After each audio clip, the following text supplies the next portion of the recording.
नमस्कार, metro city में आप सभी का स्वागत है। मैं हूं आपके साथ सृष्टि शुक्ला। तो कर लेते हैं खबरों का। गुरुग्राम में संगठन को मजबूत करने के साथ साथ सरकार की योजनाओं को लोगों तक पहुंचाने के लिए प्रधानमंत्री के आह्वान पर अमृत महोत्सव के तहत हर घर तिरंगा लहराने की मुहिम को लेकर जिला स्तरीय बीजेपी कार्यकर्ताओं की कार्यशाला लगाई गई, जिसमें मुख्य अतिथि के तौर पर प्रदेश अध्यक्ष ओपी धनखड़ ने शिरकत की।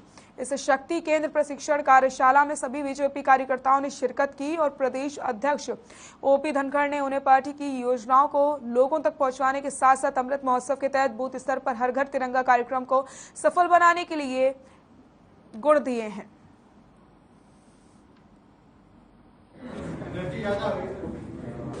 हरियाणा के हर जिले की ऐसी हमारी कार्यशालाएं होनी हैं। कल 3 हो गई थी, आज 3 हैं, गुड़गांव, रेवाड़ी और झज्जर। पूरे हरियाणा में ऐसे 4000 के आसपास शक्ति केंद्र प्रमुख नियुक्त हुए हैं और इन सब का ये ओरिएंटेशन है। 5 सेशन सब में चल रहे हैं। आने वाले जो चुनाव हैं पंचायती राज के, उनकी तैयारी के लिए कुछ जगह नगर निगमों के चुनाव भी होने हैं। इसके साथ साथ विभाजन हुआ देश का, पुराना रखा हुआ था, इसमें एक खास महक है।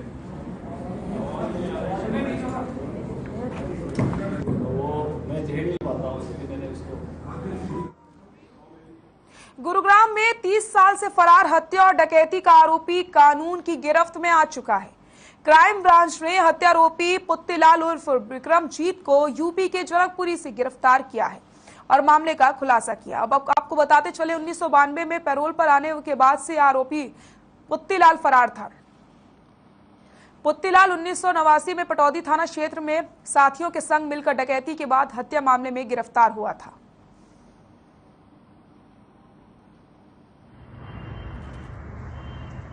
ये एक डकैती के केस में एक आरोपी था विक्रमजीत और पुत्तीलाल, वो अन्य आरोपियों के साथ गिरफ्तार किया गया था और इसको 89 में कोर्ट ने सजा सुनाई थी और 92 में ये पैरोल पे बाहर आया था जेल से और उसके बाद पैरोल जंप करके ये फरार हो गया। और जब से अब तक पुलिस लगातार इसके अदालत के आदेश पे ढूंढने का प्रयास कर रही थी, लेकिन ये आज तक मिल नहीं पाया था। अब हमारी क्राइम टीम फरूखनगर ने बड़ी मेहनत से काम करते हुए इस आदमी को गिरफ्तार करने में, यूपी से जनकपुरी से इसको गिरफ्तार करने में कामयाबी हासिल की है।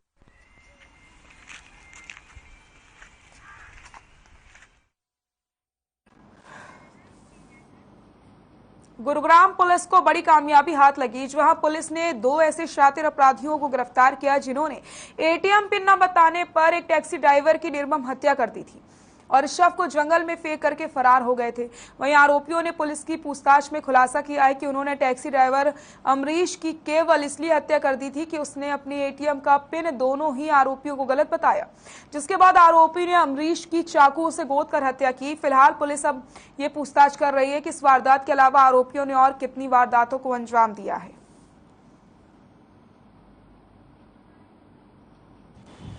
ने एफआईआर दर्ज करके और उसकी इन्वेस्टिगेशन हमारी क्राइम टीम पालम विहार ने इंस्पेक्टर जोगिंदर के नेतृत्व में काम करते हुए उस गाड़ी का गहनता से निरीक्षण किया गया। गाड़ी में मिर्ची पाउडर और ब्लड के स्टेन्स मिले, जिसके आधार पे और ज़्यादा इसमें उसके बारे में जानकारी हासिल की गई, चालक के बारे में जो गुम था। साइबर सिटी गुरुग्राम में अपराधियों के हौसले लगातार बुलंद होते जा रहे हैं। ताजा मामला साइबर सिटी के सुहाना का है, जहां बाउंसरों की गुंडागर्दी देखने को मिली। फाइनेंस हुई गाड़ियों की किस्त न देने पर गाड़ी वापस लेने गए बाउंसरों ने एक युवक को बुरी तरीके से पीटा। उसने बाउंसरों को सिगरेट उधार देने से इनकार कर दिया। आरोपियों ने युवक को इतनी बुरी तरीके से पीटा कि उसे अस्पताल में भर्ती कराना पड़ा। बीच बचाव में आई दुकानदार पर भी बाउंसरों का कहर टूटा। इस घटना में 5 लोग गंभीर रूप से घायल हैं। आरोपियों ने अपने साथियों को भी मौके पर बुलवाया और लाठी डंडों से दोनों की पिटाई की। इसके साथ ही बाउंसरों ने बीच बचाव में आए लोगों पर ईंट फेंकी है और दुकान में तोड़फोड़ भी की। इस मामले में सुहाना सिटी थाना प्रभारी का कहना है कि मारपीट के मामले में ना तो उनके पास सरकारी अस्पताल से घायलों की कोई एमएलसी भेजी गई और ना ही किसी की तरफ से कोई लिखित शिकायत मिली है। मामले की शिकायत मिलने पर कार्रवाई की जाएगी।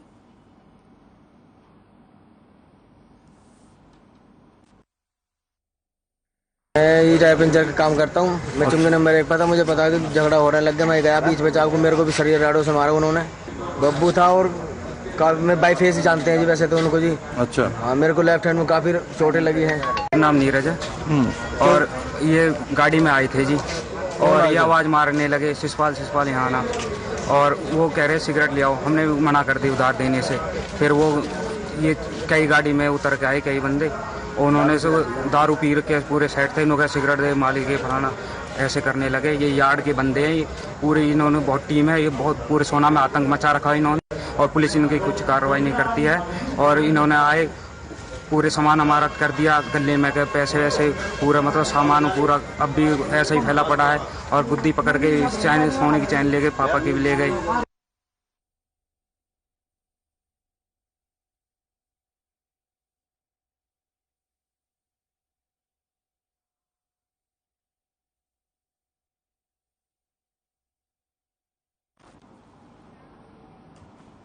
साइबर सिटी गुरुग्राम में सीएनजी की समुचित सप्लाई न होने के चलते सीएनजी संकट गहराने लगा है। दरअसल पेट्रोलियम मंत्रालय पॉलिसी के तहत सीएनजी सप्लाई को रिवाइज किया जाता है, लेकिन इस बार सीएनजी सप्लाई की डिमांड को रिवाइज नहीं किया गया, जिसके चलते साइबर सिटी में सीएनजी संकट गहराता जा रहा है। सीएनजी की सप्लाई कम होने से सीएनजी वाहन चालकों के लिए मुसीबत खड़ी हो चुकी है।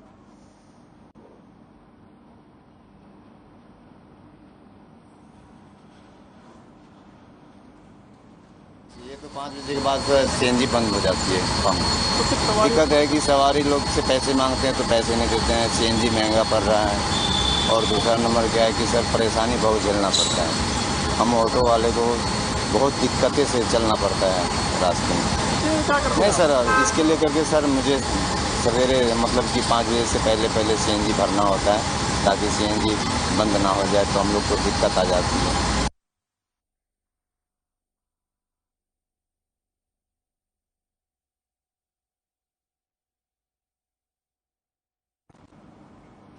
कुलदीप बिश्नोई ने आदमपुर के विधायक पद से इस्तीफा दे दिया है। बिश्नोई ने हरियाणा विधानसभा के अध्यक्ष ज्ञानचंद गुप्ता को अपना इस्तीफा सौंपा। कल 4 अगस्त को कुलदीप बिश्नोई बीजेपी का दामन थामेंगे।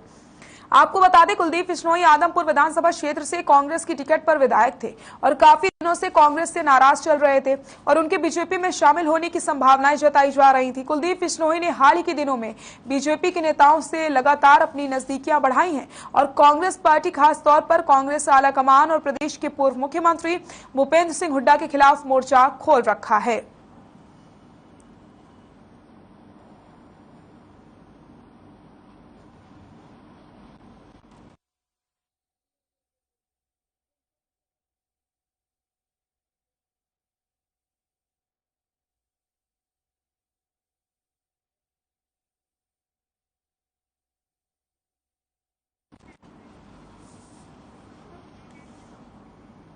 रुक कर लेते हैं अगली खबर का। आपको बताते चले जिस तरीके से यहाँ पर कुलदीप बिश्नोई ने कांग्रेस पार्टी का दामन छोड़ दिया है और अब ऐसे में यहाँ पर राजनीति गरमाने लग गई है। विधानसभा स्पीकर ज्ञानचंद गुप्ता को उन्होंने अपना इस्तीफा सौंपा। इस दौरान कुलदीप बिश्नोई ने कहा कि कांग्रेस अब राजीव गांधी, इंदिरा गांधी की पार्टी नहीं रही है। इसके अलावा कुलदीप ने पीएम मोदी और सीएम मनोहर लाल की तारीफ की। बिश्नोई ने कहा कि वो सीएम मनोहर लाल की कार्यशैली से प्रभावित है।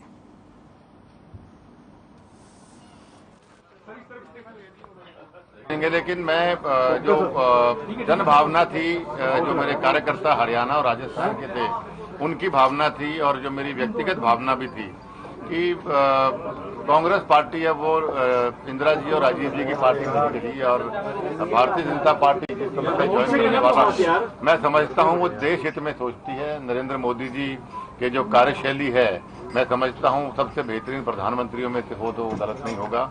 और हरियाणा में विशेष तौर पे आदरणीय मनोहर लाल खट्टर जी के जो काम करने का उनका तरीका या जो उनकी सोच हरियाणा को नई उन्नति ले जाने की, उससे प्रभावित होके मैं इस्तीफा दे रहा हूँ कांग्रेस पार्टी से। देखिए, आज बहुत ही वरिष्ठ नेता जो हमारी विधानसभा के कई बार सदस्य रहे, उन्होंने मुझे अपना त्यागपत्र सौंपा है। हम अभी इसको लीगली एग्जामिन कराने के पश्चात इसके ऊपर कोई निर्णय लेंगे।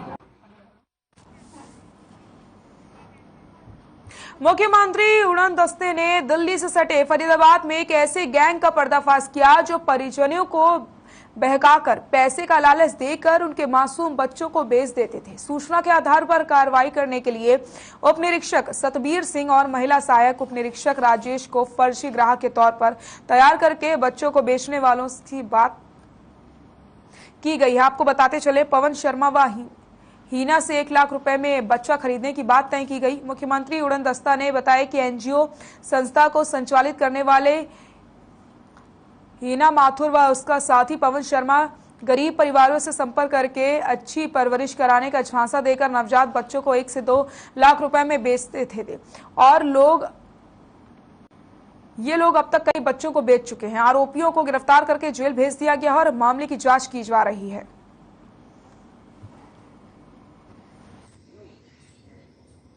कल शाम को मुख्यमंत्री उड़न दस्ता फरीदाबाद हरियाणा द्वारा एक 15 दिन की छोटी बच्ची का सौदा होने की सूचना मिली थी, जिसकी खरीद फरोख्त की जा रही थी।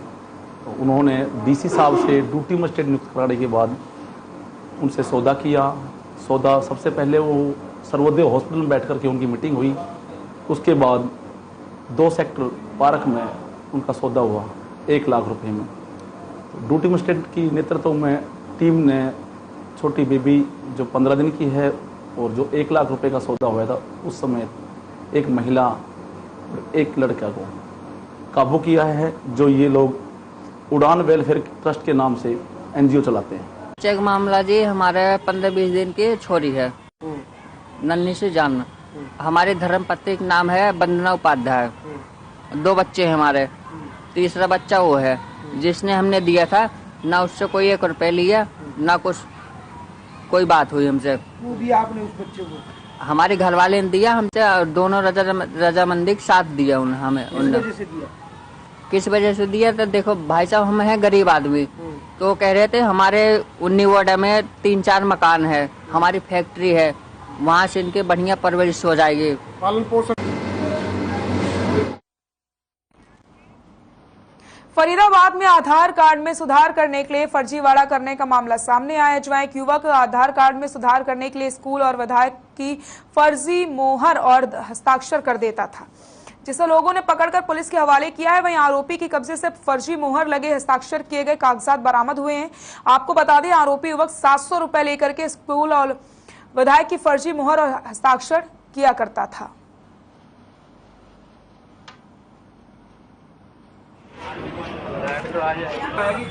फ्रॉड डॉक्यूमेंट से साइन कर रहा था, कोई फर्जी मोहर लगा रखी।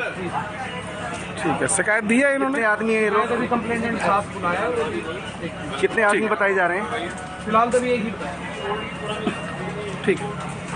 जिस बंदे की तरफ इन्होंने इशारा किया कि ये बंदा मोहर लगा रहा है, एक कागज फेंका, वो कागज देखा तो उसमें उसी स्कूल की मोहर लगी हुई थी। फिर इसने 5 मिनट बाद भागने की कोशिश की, जो एप्लीकेंट था और मैंने, दोनों ने पकड़ा इसे। भागते भागते इसे यहाँ लेके आए हम। उसके बाद एक पब्लिक में से किसी ने बताया कि इन्होंने एक कागज और फेंका है, उस कागज पे विधायक की मोहर लगी हुई थी। अब ये कह रहे हैं कि ये हमारे कागज नहीं है, जब 2 कागज हमें मिले, दोनों पे मोहर लगी हुई है और ये प्रतीत होता है कि ये जेन्युइन कागज नहीं है। काउंटर पे दिए, काउंटर वाले ने इसको दे दिए और वो कहने लगा ये मोहर नहीं चलेगी तेरे प्रधान की, हम लगा के लाएंगे। ये गया, दूसरा फार्म निकाले, 700 रुपये लिए इसने और फार्म में फोन मार के इन्हें दे दिया। कौन से? मुझे 3 घंटे हो गए, मगर थोड़ी देर करा, थोड़ी देर करा, उसके बाद उसने फाड़ के फेंक दिया।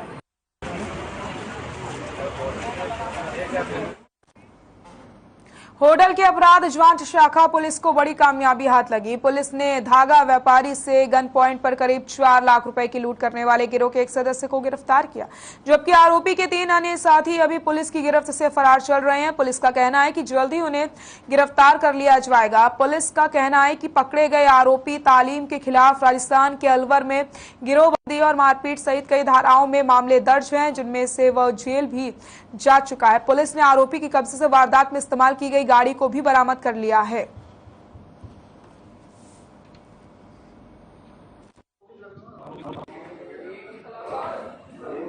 पुत्र इलियास है और ये रोपड़ा का अथीन पलवल का रहने वाला है और इसके साथी 3 और साथी हैं इसके। इन्होंने क्या कि मूर्ति लिंगम नाम का एक आदमी था, ये तेलंगाना का रहने वाला था। ये नली का धागा दिखाकर इसको तो सस्ते दाम पे हम नली का धागा दे देंगे आपको। अब वो दिखाकर इसको बुलवा लिया यहाँ पे और यहाँ से बुला के इनसे लूटपाट की है। इसे अलग इसको लेके जाके खेतों में छोड़ दिया। 2 लाख रुपए से अपने खाते में डलवा लिए और बाकी 1,89,000 रुपए से कैश इन्होंने पिस्तौल के दम पे वो लूट लिया।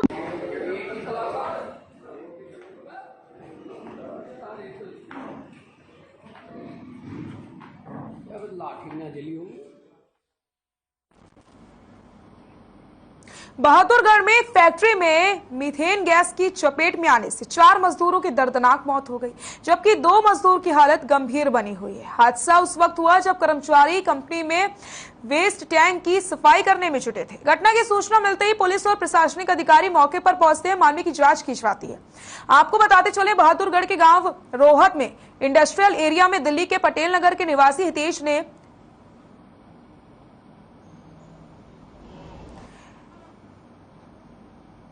एक कंपनी खोली है। कंपनी में इंजन की गैस किट बनाई जाती है। वहीं कंपनी में ही सफाई के लिए कई वेस्ट टैंक भी बनाए गए हैं। बुधवार की दोपहर कुछ कर्मचारी इन टैंकों की सफाई कर रहे थे। इसी दौरान गैस की चपेट में 6 कर्मचारी आ जाते हैं। 4 की दर्दनाक मौत हो जाती है। 2 लोग हॉस्पिटल में भर्ती हैं, तो 4 मजदूरों की मौत 2 आईसीयू में भर्ती हैं, जिनका इलाज चल रहा है।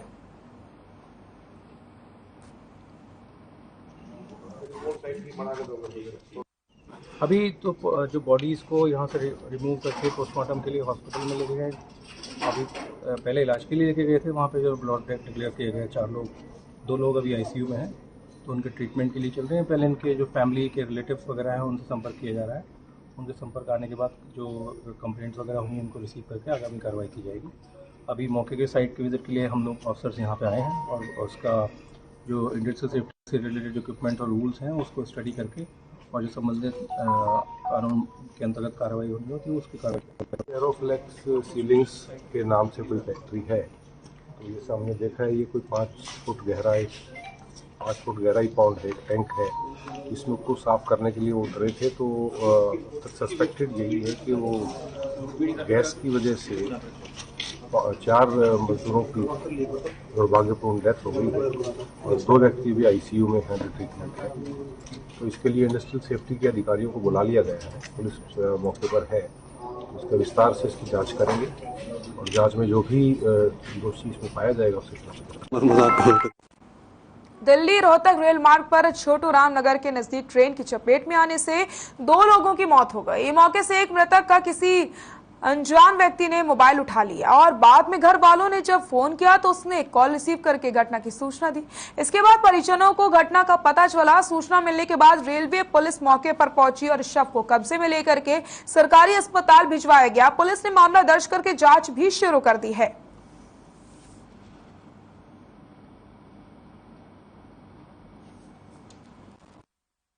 अरे घर से चले गए ये लोग ट्रेन पर लाइन पे। अब लाइन में गाड़ी आ गई, टक्कर लग गई। मैं क्या जाना क्या हो गया। और मरे मेरे जब हमने फ़ोन किया इसको, फ़ोन था तो उठाया नहीं। इसने 4-5 बार फ़ोन लगाया और फिर फ़ोन किसी लड़के ने उठाया।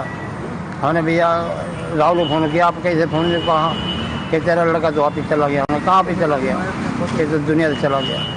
मैंने कैसे भैया कहा, तो उन्होंने बताई मैं कि ट्रेन से कट गया, यहाँ गड्ढे के ऊपर है, देख लो आके आओ। अब हम गए, उसने बता दिया इधर है, इधर हम ढूंढते रहे कि उधर जाओ, बता दिया। अपना नहीं मिला, फोन भी लेके चला गया।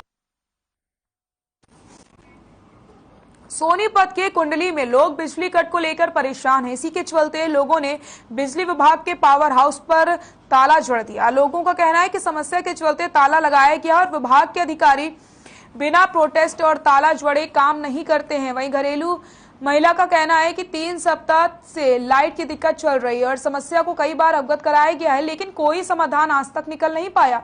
वहीं एसडीओ ने दावा किया है कि अगले 2 से 3 दिन में अतिरिक्त ट्रांसफार्मर लगाकर के लोगों की समस्या का निदान करवा दिया जाएगा और लोड की समस्या को कम किया जाएगा।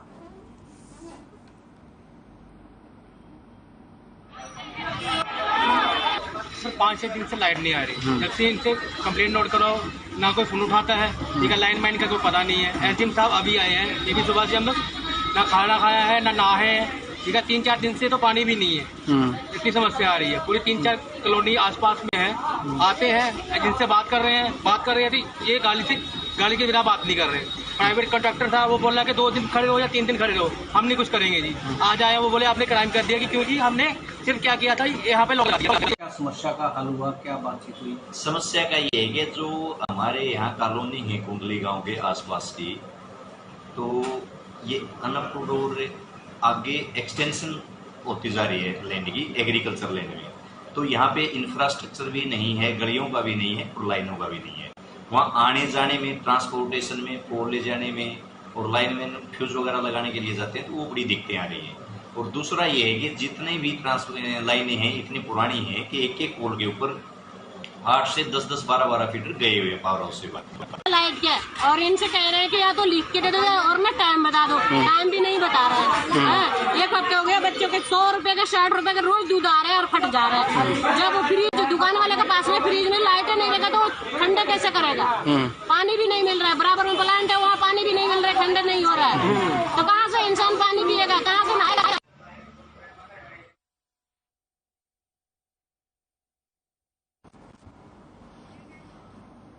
उपायुक्त झज्जर ने बहादुरगढ़ के सैनिक रेस्ट हाउस के नजदीक स्थित शहीद स्मारक का जायजा लिया, अधिकारियों को दिशा निर्देश भी दिए।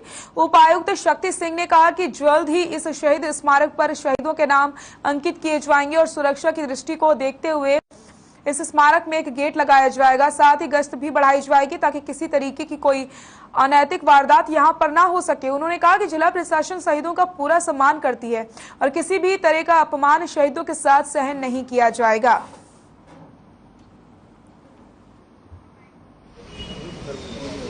ये सब हुआ जब, क्योंकि सबसे पहली चीज तो ये है प्राथमिकता पे कि जो शहीद हमारे अमर शहीद हैं उनके नाम हर हालत में विदिन 10 डेज पूरे लिखेंगे और जिस भी व्यक्ति ने ये कोताही की है, लापरवाही की है, उसके खिलाफ कार्रवाई।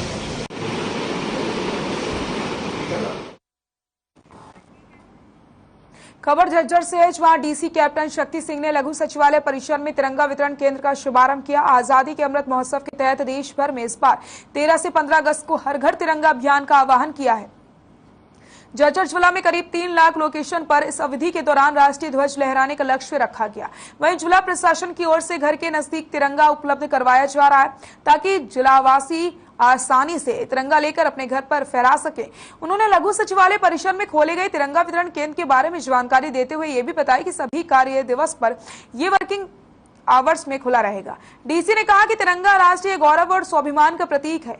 इस अवसर पर एडीसी जगनिवास, सीटीएम परवेश कादियान, डीआरओ प्रमोद चहल समेत कई विभागों के अधिकारी भी मौजूद रहे।